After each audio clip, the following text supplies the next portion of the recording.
Halo gengs, nah hari ini aku akan ngebahas tentang culture shock yang aku alami di Jerman. Oke, aku ada list-listnya biar aku nggak lupa. Oke, yang pertama adalah janjian. Jadi semua di sini tuh pakai janji.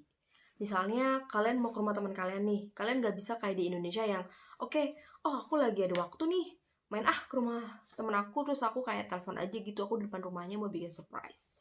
Itu tuh kalian nggak bisa kayak gitu karena biasanya mereka pertama kadang-kadang mereka nggak mau diganggu nih kalau misalnya mereka lagi ada di rumah pun mereka kadang-kadang nggak mau buka pintu, misalnya kayak kalian kan nggak punya janji sama saya misalnya sama aku, jadi aku nggak bisa ketemu sama kalian gitu, atau misalnya dia udah ada janji sebelumnya sama temannya yang lain gitu, jadi mereka nggak bisa janjian atau ketemu sama kamu karena mereka udah dijanji sama teman yang lain. Jadi apapun itu di sini tuh pakai janji. Misalnya contoh, kalian mau perpanjang visa atau kalian mau apa ya, segala macam itu bikin pakai janji, itu pakai janji. Kalian harus telepon dulu, kalian harus email dulu. Oh, terus restoran, biasanya orang di sini tuh udah biasa banget kalau kita mau makan di restoran, even itu cuma berdua, dan kita tuh telepon dulu restorannya, kayak reservasi dulu. Oh ya, jam segini aku mau ke restoran ya untuk 2 orang misalnya, kayak gitu. Ini tuh biasa banget di Jerman tuh semuanya pakai janji, apapun itu pakai janji. Jadi makanya kayak nelpon kadang-kadang juga pakai janji. Jadi aku tuh kayak udah biasa banget karena di sini tuh semuanya pakai janji. Jadi aku udah biasa banget tuh sama janji-janji itu. Jadi tuh apa-apa aku tuh selalu janjian dulu gitu sama teman aku, misalnya oh ya kita ngumpul ya di sini gitu jam segini, semuanya pakai janji gitu. Terus yang kedua adalah hari Minggu. Nah, hari Minggu nih toko-toko tuh tutup. Kayak misalnya toko-toko kalau di Indonesia tuh kayak Indomart, Alfamart atau Alfamidi, itu tuh biasanya di hari Minggu tutup. Jadi kalian kalau misalnya nih mengundang teman kalian di hari Minggu untuk datang ke rumah untuk makan, usahain hari Sabtunya kalian udah belanja. Udah minimum banget, gengs. Kalian harus belanja di hari Sabtu itu. Atau pokoknya mall juga tutup. Kalau di Indonesia kan malah buka ya mall ya gitu, malah banyak yang datang kan hari Minggu. Jadi di sini tuh tutup. Kalau restoran buka, tapi kalau tempat makan buka ya restoran. Tapi kalau mall, toko-toko macam Alfamart, Alfamidi atau kayak Carrefour gitu kalau di Indo itu tutup. Oke, kalau di hari Minggu. Terus yang ketiga adalah di sini tuh biasa banget kita tuh bawa kantong belanja, gengs. Jadi kalau di Indo itu biasanya kita ada plastik kan, dan itu nggak di charge. Kalau di sini tuh kita tuh ada apa, kita harus bayar gitu si plastiknya ini, atau bawa belanjaan kita gitu ya, tas belanjaan kita. Jadi kita tuh terbiasa membawa tas belanjaan kalau kita mau belanja. Nah selanjutnya adalah si mbak-mbaknya yang kasir ini kan dia nyeken tuh. Nah dia tuh cuma nyeken, tapi dia tuh nggak masukin barang kamu ke dalam tas belanja kamu, nggak kayak di Indonesia. Atau di dalam keranjang gitu kan, kalau kita cuma kayak kasih aja gitu keranjang, ntar mbaknya yang buka-bukain sendiri gitu apa sih isinya gitu. Nggak, kalau di sini nggak. Jadi semua yang ada di keranjang itu kamu turunin, kamu turunin semua, kamu tatain gitu, terus nanti mbaknya nyeken. Jadi nggak kayak kalau kita even kita bawa keranjang tangan gitu, nggak cuma kita taruh gitu, jadi kita harusnya kita keluarin sendiri, terus mbak-mbaknya nyeken tuh harus cepet tuh, terus kita masukin ke keranjang kita, terus habis itu kita bayar. Jadi kita tuh udah terbiasa banget bawa tas belanja kita sendiri kalau kita mau belanja, itu terbiasa banget. Terus selanjutnya adalah ke toilet itu pakai tisu. Nah ini dia nih yang aku tuh ngerasa harus beradaptasi agak lama sama ini. Jadi kalau Indo kan biasanya kita kan ada kayak untuk kita buang air kecil atau buang air besar kan kita pakai air ya kan. Nah kalau di sini tuh pakainya tisu, gengs. Dan itu tuh aku tuh kayak ngerasa pertama-tama tuh susah banget, kayak aduh aku buang air kecil pakai tisu nih, gimana nih ceritanya nih, aduh udah kayak stres sendiri gitu. Nah finally jadi aku terbiasa. Jadi aku pertama bawa kayak hand sanitizer, aku bawa tisu basah, bawa tisu kering sendiri gitu kan. Terus aku lap dulu, kan aku orang yang ribet ya, aku lap dulu, aku bersihin dulu segala macam gitu kan. Karena kan toiletnya kan bukan toilet jongkok, toiletnya toilet duduk. Oke, aku udah biasa toilet duduk, tapi aku biasa nggak bersihin pakai air gitu kan. Dan di sini tuh pakai tisu, dan itu dia yang bermasalah sama hidupku di sini gitu. Jadi tapi kamu juga bisa beradaptasi, cuma butuh waktu aja.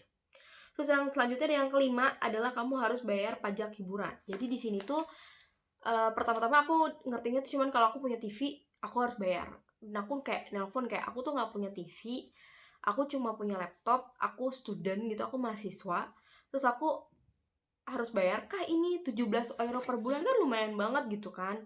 Terus kata orangnya, ya ini emang pajak dari kita, jadi kalau kalian punya perangkat elektronik gitu, misalnya kayak handphone kah gitu, kalian harus bayar gitu. Oke, jadi emang ini kalian harus bayar. Kalau di Indo kan kita nggak bayar ya, udah cuma bayar listrik, air, itu aja gitu kan. Kalau sini harus ada bayar pajak hiburan, gengs gitu. Terus selanjutnya adalah yang keenam, cuaca. Jadi harus banget ngecek cuaca. Jadi misalnya gini, pertama kali aku datang ke sini tuh adalah bulan September. Dikala itu adalah musim semi kalau nggak salah ya harusnya. Oke. Nah kayak bulan ini. Oke. Jadi udah mulai dingin. Nah kalau kalian itu keluar, kalian nggak ngecek cuacanya gitu, bisa-bisa ternyata cuacanya tuh 10 derajat feels 2 derajat, misalnya kayak gitu. Dan kalian tuh harus cocokin baju kalian yang cocok itu gitu. Jadi kalau misalnya kayak ternyata, oh ternyata ada matahari nih, walaupun feels 10 derajat tapi ada matahari, jadi nggak terlalu dingin-dingin banget gitu. Jadi kalian harus ngelihat suhu dulu sebelum kalian keluar rumah. Jadi kalian bisa nyocokin baju mana sih cocok untuk hari ini untuk kalian gitu. Terus selanjutnya adalah yang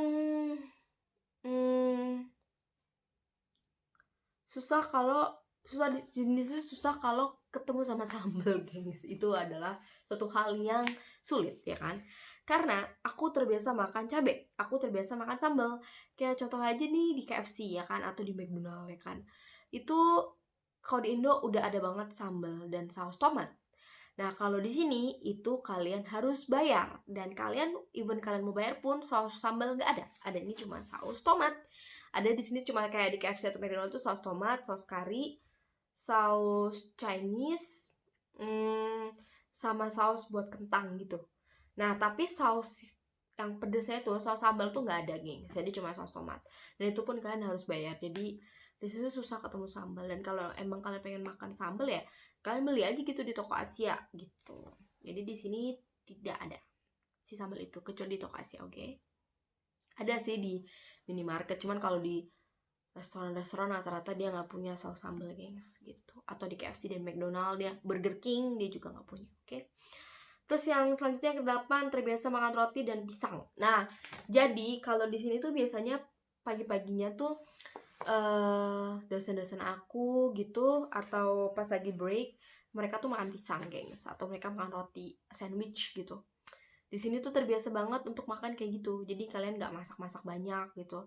Kalau di Indo kan kalian itu sarapan misalnya udah terbiasa makan nasi uduk ya kan, udah terbiasa makan nasi sama telur ceplok ya kan, udah biasa banget breakfast nasi sama ayam goreng, gengs, udah biasa banget makan lontong sayur, udah biasa makan ketoprak gitu kan. Nah terus sampai di sini kalian harus adaptasi karena biasanya orang di sini pagi-pagi makannya cuma pisang dan atau mereka makan roti sandwich gitu. Nah selanjutnya yang ke-9, di sini tuh air mahal, gengs. Nah jadi kalian tuh nggak bisa banget mandi kayak di Indo gitu, karena di sini air tuh bisa diminum pada dasarnya kalau kalian di kota kecil. Jadi kalian bayangin air yang bisa diminum ini kalian buat mandi, jadi ya wajar harganya mahal. Jadi kalian harus hati-hati banget pakai air, karena teman aku dia tuh kena bayar nambah air gitu loh, karena dia pemakaiannya terlalu banyak gitu. Jadi hati-hati banget. Oh ya balik lagi ke air yang tadi aku bilang, itu wajib banget kalian bayar, karena kalau surat itu datang terus habis kalian nggak bayar, harusnya kan kalian bayar tuh 17 euro per bulan. It's mean that kalau per tahun sekitar 200-an ya, 200 euro. Kalau kalian nggak bayar, kalian bisa kena denda 500 euro. Jadi saran aku itu bayar, karena teman aku tuh kena denda kayak gitu. Jadi saran aku banget itu bayar. Terus selanjutnya adalah yang terakhir adalah listrik. Listrik itu kalau di Indonesia kita tuh bayar per bulan gitu kan. Habis itu kita bayar, kita transfer. Tapi kalau di sini dia ngambil dari rekening kita per bulan gitu. Dia ngambil dari rekening kita. Nah terus habis itu per bulan, misalnya kalau tempat aku dia ngambil 30 euro per bulan, dia ngambil dari rekening aku. Setelah itu di akhir tahun dia akan kalkulate apakah aku itu lebih bayar atau aku kurang bayar. Kalau misalnya aku kurang bayar aku harus transfer, kalau aku lebih bayar nanti uangnya dibalikin gitu. Jadi ini adalah semua culture shock yang aku rasa di Jerman gitu. Dan emang sih pertama-tama sulit gitu ya, tapi lama-lama kalian juga akan beradaptasi gitu sama culture shock ini gitu. Dan aku thank you banget sama kalian semua yang udah nonton video aku. Dan jangan lupa klik like, subscribe, comment, and share video YouTube aku ini. Semoga video YouTube aku ini bermanfaat untuk kalian. Dan hal ini ketika kalian subscribe, like, comment, and share itu bermanfaat banget buat aku. Karena aku tahu bahwa oke, ternyata apa yang aku buat ini bermanfaat. Dan juga aku jadi lebih semangat lagi untuk bikin video YouTube selanjutnya tentang Jerman gitu, tentang Eropa gitu. Dan mungkin di video selanjutnya aku akan kasih tau kalian apa sih culture shock yang aku alamin di Jerman dan di Prancis. Karena kan aku tinggalnya di Saarbrücken. Nah, Saarbrücken itu perbatasan dengan Prancis, Luxembourg, dan negara-negara Eropa lainnya. Nah, jadi aku punya beberapa teman orang Prancis dan teman orang Jerman tentunya, dan beberapa negara. Jadi aku tahu kayak perbedaan dan culture shock dari masing-masing negara ini, dan aku akan seneng banget untuk share sama kalian. Oke, thank you for watching and see you guys in the next video. Thank you for watching. Bye bye.